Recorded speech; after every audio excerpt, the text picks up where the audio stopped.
and my name is Doodles, and this is the one place you can hear my voice before I get picked up by Marvel. I thought I would start with something fun today, so this is the 21 MCU films, rated from worst to best. Now this is going to involve some spoilers, so this is your warning. If you do not want to hear any spoilers for any of these movies, turn off now. Let's get into it. Alright, let's start with number 21, the worst one moving down. Now I am not gonna lie to you, this film is here because of the level of disappointment I felt. The anticipation that built for this film was immense, and they just didn't live up to what we expected. The story is bog standard, the characters aren't really fleshed out, the origins aren't really looked into with any great detail, which we deserve. Bear in mind, these are characters like Scarlet Witch and Vision who stay in the MCU and remain two of the most powerful beings in the MCU. Shouldn't we be getting a good origin story for these characters? Okay, the story is weak at best. Tony Stark tries to build an AI interface to protect the world from alien beings, like the Chitauri who you might remember from Avengers Assemble. Tony's plans go wrong and Ultron is released, destroying Vision and ultimately threatening the world and planning to kill all humans.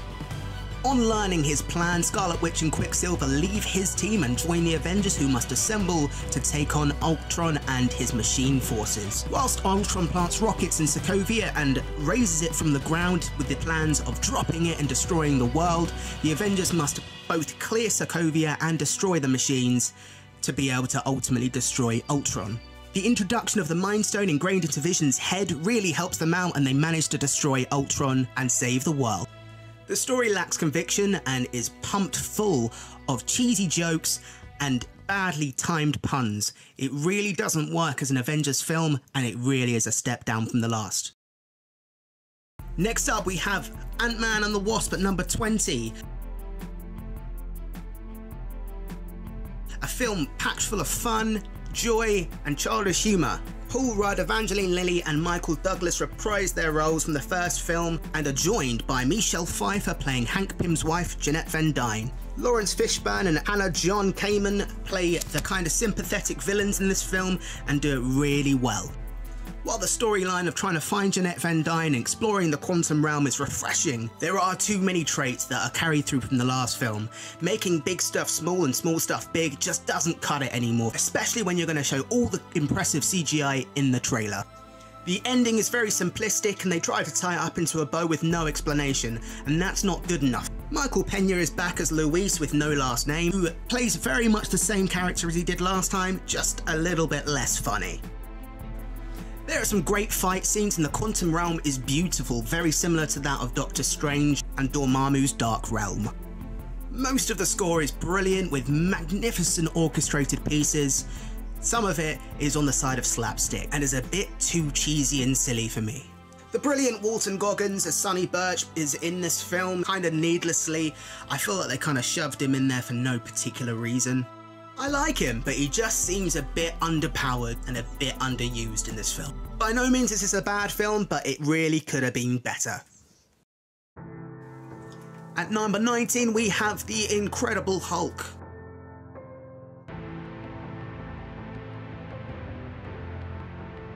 While this is an interesting film and Norton's portrayal of Banner is fine, the storyline is a little bit weak. While the villains are interesting, I like Abomination and I like the fact that the storyline isn't based around Bruce Banner becoming the Hulk, it's about curing his affliction of the Hulk. I feel like this has anti-Ant-Man syndrome, in which Ant-Man takes itself too comedically, this takes itself too seriously. There is not an ounce of humour in this film, it is a very dark journey into the mind of the Hulk. Due to the fact that this was shot in 2008, I think the CGI is really good. And the final fight scene, having two CGI characters of the Hulk and Abomination fighting each other, doesn't pull me away from the action, which can happen in these CGI heavy films. Star power such as Liv Tyler and Tim Roth really serves the story well. Liv Tyler comes across a little bit stale at some points, but you can kind of overlook that. As a film that was early into the establishment of the MCU, it really sets the tone of what's going to follow. It does its job well, and it is fine. At number 18, as much as it pains me to say it, we have Iron Man number 2.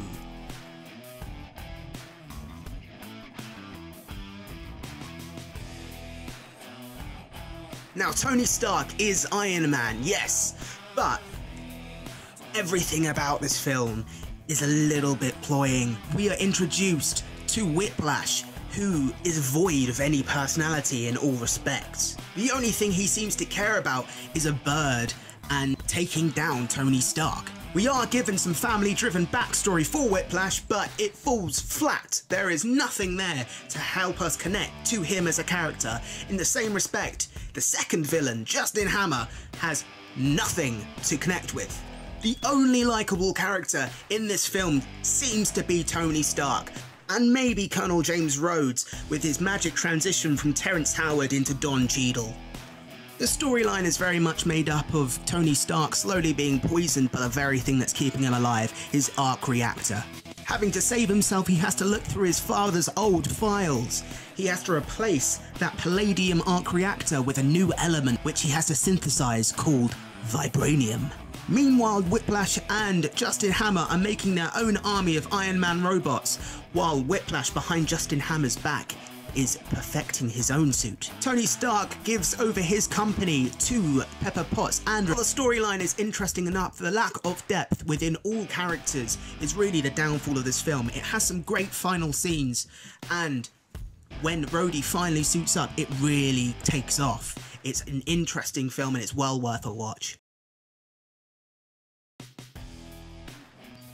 I'm okay with these films being bog standard.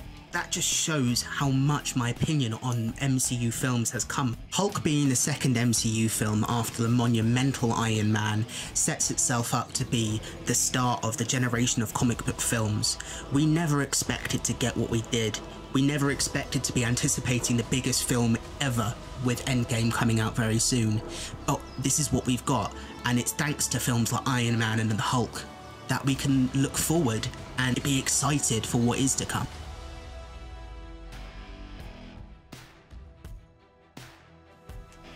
Still here? Good. Well, as a new channel, I'd really appreciate a subscribe and a like. You can comment down in the comment section and tell me what you think of this video. There will be new ones up very shortly as soon as I get to edit them. It's only up from here.